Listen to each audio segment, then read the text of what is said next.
Thank you so much for staying with First Issues. Our series on the 8 rules of financial success continues with James Fern, Managing Director and Financial Planner at SCI Wealth. This evening, we discuss how you can own your vehicle without owing a financier. And in the event that you took out a loan to acquire your car, what do you need to do to fast-track clearing the loan? It leads on from rule number 2. Remember, we were talking in rule number 2 about good debt versus bad debt. Say no to bad debt. Don't borrow money to buy something that goes down in value. The number one asset that keeps people poor is not an asset. It's a car. Our car, for a lot of people, is their status symbol. And they like to represent that they have status above the level that they actually have. So they borrow money from their future self.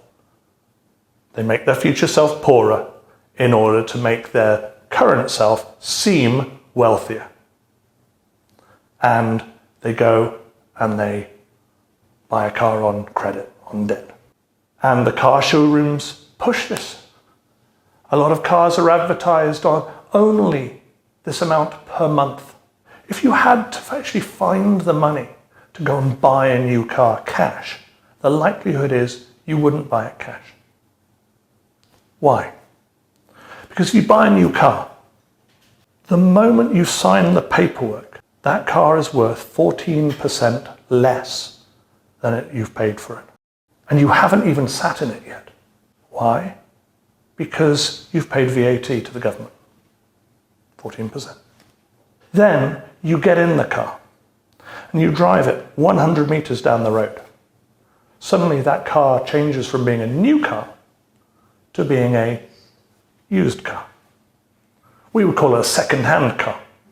The car dealers would call it pre-loved. That probably takes another 10% off the value. So you've lost 24% of the value of your vehicle in the first 100 yards. That's a very, very poor investment. It's not as bad as going to a microlender, to a pawn shop, to a scheme that is going to lend you money at 20 to 30% per month. Yeah, that's really, really bad debt. Don't get me wrong, I'm not dissing on the banks. Where if you're going to go into debt, try to use a bank.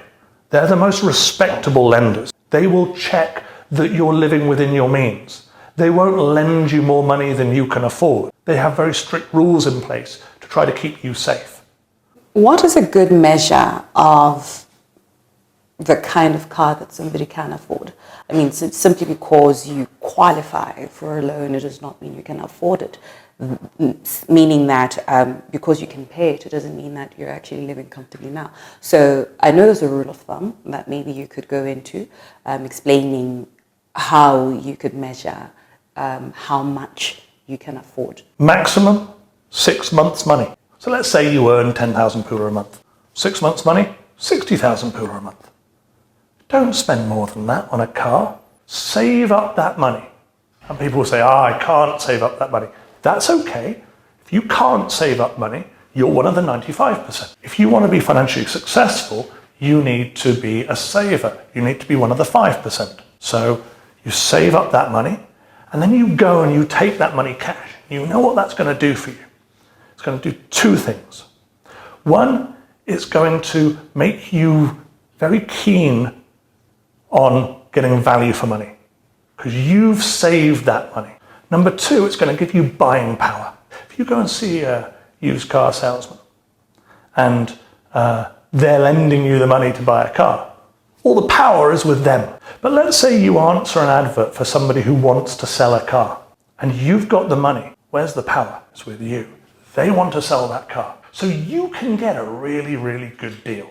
Now, tip for negotiating, in any negotiation, don't be the first to make the offer.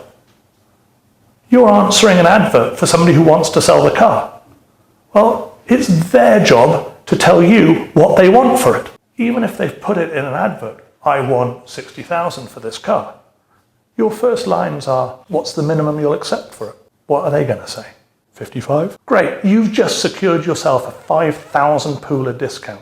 That's 5,000 pula that you've got now that you didn't have 2 minutes ago. So in the event that, you cannot, you're part of the 95% and you decide to go into debt, how best do you make sure that you're out of that debt quickly?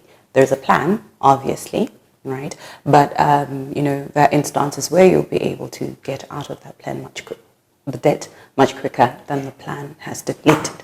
So how do we do that? Quickly on how do you get out of debt. There are several methods that you can use, but this is the one that works for me. Number one, write down everything that you owe. And that includes the 1,000 pula you owe to your sister. That includes the credit card debt.